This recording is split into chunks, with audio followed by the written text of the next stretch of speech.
tout le temps. Le salarié ne travaille pas assez et il coûte trop cher. Quand on vous parle de compétitivité, quand on vous parle de flexibilité, c'était ça qu'on a vu.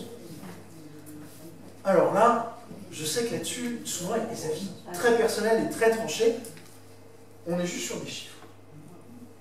Alors le coût horaire de la main-d'œuvre dans le secteur privé. Ah, malheureusement, on voit mal, c'est trop petit. Alors juste pour vous donner une idée, l'Allemagne est à la Belgique est à 41, nous on est à 35,7, les Allemands sont à 32,7. Donc un salarié français coûte, c'est vrai, 3 € de plus à l'heure, ou 10% de plus à l'heure. C'est une moyenne. Toujours stats, Eurostat. Donc, alors, déjà, on peut aussi regarder la suite, hein, des pays. Bon, le Bulgare, c'est 4,1 € de l'heure. Donc souvent, on nous dit que le problème du chômage, il vient seulement du coût du travail. Moi, j'ai un peu du mal à y croire, parce qu'à ce moment-là, les Allemands, alors certes, ils sont moins chers que nous, mais entre l'Allemand à 32 et le Bulgare à 4,1, il y a quand même une marge. Donc le problème ne doit pas venir seulement de ça. Mais c'est vrai qu'on coûte assez cher. Par contre, si on regarde la productivité, ce que produit un salarié français, vous vous souvenez, hein, le salarié allemand, il coûte 3 € de moins. Le français, il rapporte 57 €, et l'allemand, 53. Donc le salarié français coûte 3 € de moins, mais il produit 4 € de plus.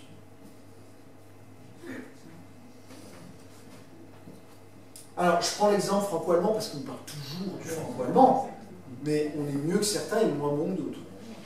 Je veux dire, le bulgare, en termes de marge à l'heure, on ne fait pas le point. Pour le coup. Mais alors, ça c'est aussi source OCDE, donc c'est un organisme qui est là pour le commerce et le développement économique mondial. Donc c'est loin d'être voilà, l'amicale des trotskistes. Hein. On est sur des choses sérieuses. Alors le temps de travail hebdomadaire. Alors avant de parler du temps de travail hebdomadaire,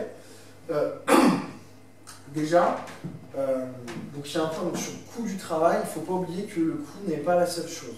Je vous donne voilà, ces exemples de coûts, mais il y a aussi la qualité du travail, la capacité intellectuelle des travailleurs, le type de travail qu'ils sont capables d'effectuer. Et ça, malheureusement, il n'y a pas de graphique qui, en une slide, peut comparer des réalités aussi complexes. Donc, le but de la présentation, vous l'aurez compris, c'est de montrer le pendant de tout ce que vous écoutez, de tout ce qu'on entend tout le temps. Mais c'est des propos qui sont à nuancer. Ça va un peu fort dans un sens pour nuancer ce qu'on entend tout le temps. Mais évidemment que le coût du travail français, il n'est pas si élevé que ça par rapport aux Allemands, mais il reste quand même très élevé. Et ça peut rester un problème. Parce qu'aujourd'hui, les délocalisations, elles ne se font pas en Allemagne. Non. Elles se font dans des pays où on ne compare pas 37 et 32. On est plus sur 4, 5, 3, 2 des fois. Voire même 0 si vous avez entendu l'histoire de Foxconn. Donc le temps de travail en 2015. Alors, temps de travail pays par pays, on va des plus travailleurs ou moins travailleurs. Alors, j'ai pas pris tous les pays d'Europe parce que ça rentrait pas. J'en ai pris 2 ou 3 qui sont très connus et qui, je pense, d'un point de vue symbolique, sont assez forts. Donc, le grec travaille en moyenne 42 heures par semaine. Le portugais, 39,4. L'espagnol, 38. Le français, 37,5. La moyenne européenne, 37,2. Donc on est un petit peu au-dessus de la moyenne européenne quand même. L'italien, 36,9. L'anglais, 36,5. L'Irlande, 35,4. L'Allemagne, 35,3. Ah, vous voyez comme quoi des fois. Nord et pays du Nord. Et pour finir, les Pays-Bas. 30 heures par semaine.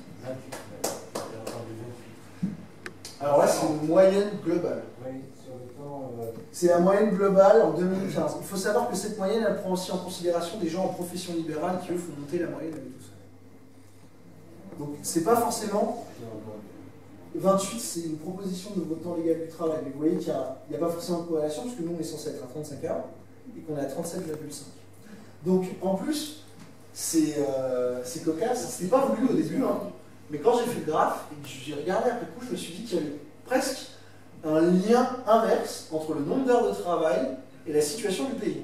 C'est-à-dire qu'on a à 30 heures les Pays-Bas, ça va, à 42, la Grèce. Donc travailler c'est bien, je suis pas sûr. Pour le coup.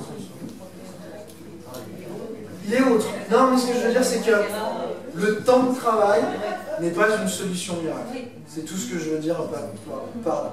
Le temps de travail n'est pas une solution miracle. Après, il y a une règle.